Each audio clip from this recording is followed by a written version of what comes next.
Assalamualaikum warahmatullahi wabarakatuh. Sebelumnya perkenalkan, saya Nur Aini Afifa dengan NIM 2306056036. Di sini saya akan menganalisis terkait keanekaragaman genetik jamur laut berdasarkan marker ITS LSU menggunakan Mega Software.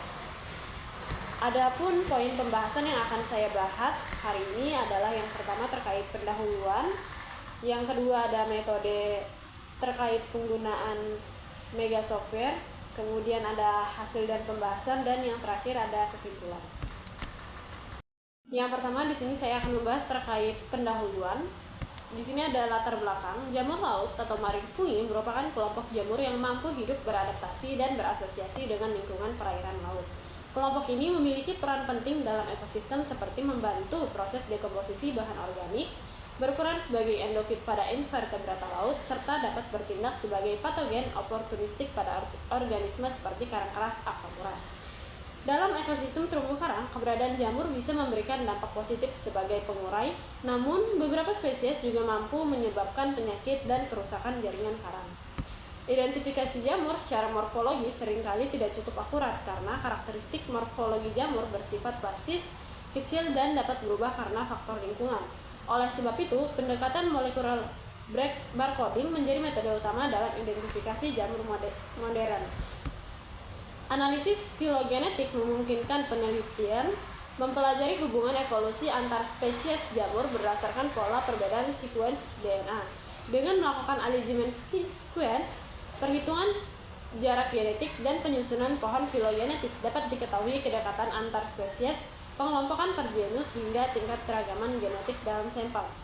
Pada praktikum ini saya menggunakan 20 spesies jamur dari gen bank yang mewakili berbagai genus seperti ada Poma, Fusarium, Alternia, Chaetominium, Deandriphyllae, yang mana analisis ini dilakukan menggunakan perangkat Mega Software atau Mega X, meliputi alignment menggunakan Muskel, yang dimana perhitungan genetic distance dengan model Kimura 2 parameter, serta pembuatan pohon filogenetik neighbor joining, yang dimana itu menggunakan step bootstrap 1000 kali.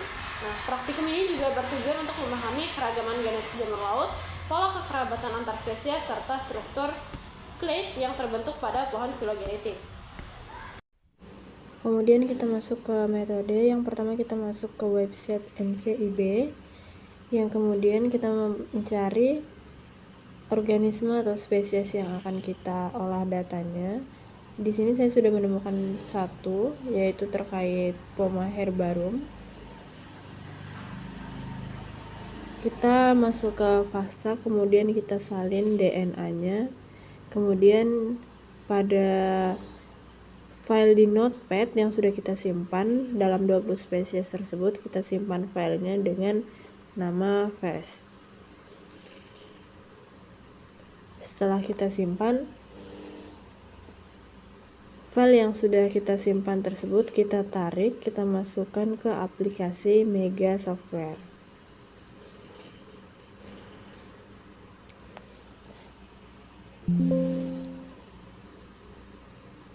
Setelah kita tarik, hasil data akan muncul seperti pada gambar di atas, yang dimana menunjukkan bahwa DNA-nya berbeda-beda dengan 20 spesies yang sudah kita cari.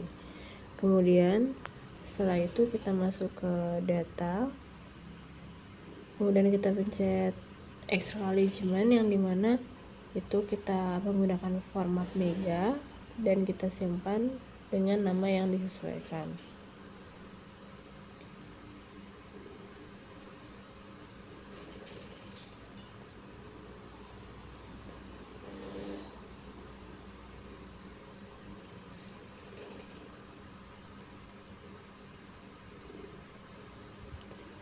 Setelah itu kita masuk ke data, kemudian kita ke phylogenetic analysis.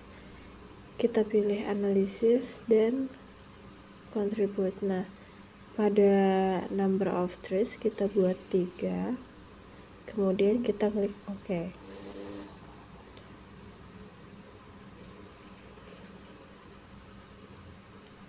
Berikut hasil dari data pohon filogenetiknya.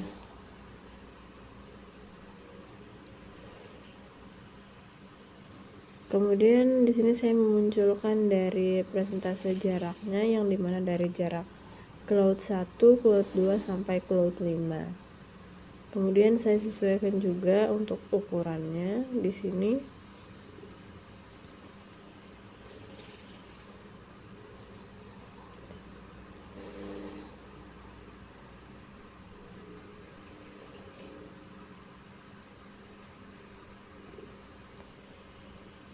Jika sudah, kita langsung screenshot kemudian simpan hasil data Adapun tersebut. hasil dan pembahasan yang saya dapatkan dari pohon filogenetik serta DNA RNA, yang dimana hasil alignment menunjukkan bagian konservatif berada pada marker 5,8S dan 28S sehingga terlihat seragam. Kemudian pada bagian variabel berada pada region ITS yang dimana terlihat banyak gap dan substitusi nukleotid, yang dimana juga spesies pada Poma herbarum dan Poma exigua memiliki pola alignment yang hampir identik, yang dimana itu mencerminkan kedekatan genetik. Adapun jarak genetik yang kita lihat pada pohon flagenetik, yang dimana rentan interpretasinya ada di 0,00 sampai 0,05, yang dimana itu berarti sangat dekat dan seringkali terjadi satu spesies.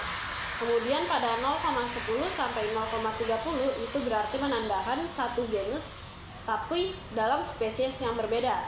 Kemudian ada 0,50 yang dimana itu adalah lintas genus atau marker yang berbeda. Contohnya pada data saya di atas, Poma herbarum versus Poma exigua, yang dimana jaraknya sangat rendah, yaitu 0,03 dan 0, sampai 0,05. Kemudian pada Davidiella thasiana versus dengan Epicoccum nigrum, yang dimana jaraknya cukup tinggi, yaitu lebih dari 0,25. Kemudian yang terakhir ada pada Glimastix murorum dengan Nigrospora oryzae, yang dimana jaraknya sangat tinggi, yaitu lebih dari 0,40. Kemudian pada pohon filogenetik neighbor joining, pada pohon filogenetik saya membentuk 5 kelompok utama, yang mana pada clade utama itu terdiri dari Poma, yang dimana itu ada Poma herbarum dan Poma exigua, yang dimana mereka sangat berkerabat dan klusternya sangat rapat. Yang kedua ada clade kedua, ini terkait Fungifusarium, yang dimana ada Fusarium solani dan Fusarium equiseti, yang dimana Gibriella merupakan fase seksual dari Fusarium sehingga dia masuk pada satu clade. Kemudian ada di clade 3 yaitu Alternari, yang dimana ada Alternari solani dan Alternari tenuissima, dan yang terakhir ada Alternari alternata, yang dimana clade-nya sangat stabil namun dengan variasi yang rendah. Kemudian di clade 4 ada terkait Seitomyum, ada Seitomyum erestum dan Seitomyum globosum, yang dimana jarak genetiknya rendah tapi hubungannya sangat dekat. Kemudian yang terakhir ada di clade 5 jamur laut dengan terestrial lain, yang dimana di sini ada Dendriphyllaea salina, Nigrospora oryzae, Glimomastix murorum, Autiphyllaea scaparia, yang dimana ini keragamannya sangat tinggi namun berbeda pada ordonya. Adapun pembahasan yang saya dapat simpulkan yaitu terkait yang pertama, keberagaman genetik jamur yang dianalisis sangat tinggi sesuai dengan variasi jarak genetik yang mencapai lebih dari 0,50 pada beberapa pasangan. Kemudian pada marker DNA sangat mempengaruhi pola filogenetik. Marker fungsional RPD B2 dan GH28 menghasilkan branch lebih panjang dibandingkan dengan ITS. Pada clade per genus terbentuk jelas, yang dimana menunjukkan analisis ini valid dalam menggambarkan batas-batas taksonomi jamur. Kemudian pada beberapa spesies ada jamur terestrial namun masih dapat ditemukan di lingkungan laut karena sifatnya yang oportunistik atau keberadaan spora. Adapun kesimpulan yang dapat saya simpulkan, yang pertama terkait alignment, yang mana memperlihatkan adanya variasi tinggi pada region ITS dan area konservatif pada LSU. Yang kedua, jarak genetik menunjukkan hubungan dekat hingga sangat jauh dengan rentang 0,00 hingga lebih dari 0,50. Kemudian ada yang ketiga, pohon filogenetik menghasilkan 5 kredit utama yang konsisten dengan genus masing-masing. Dan yang keempat adalah analisis molekuler ini efektif untuk memahami keragaman jamur laut dan hubungan evolusinya. Mungkin sekian yang dapat saya simpulkan serta saya kerjakan pada praktikum bioteknologi ini. Sekian dari saya. Wassalamualaikum warahmatullahi wabarakatuh.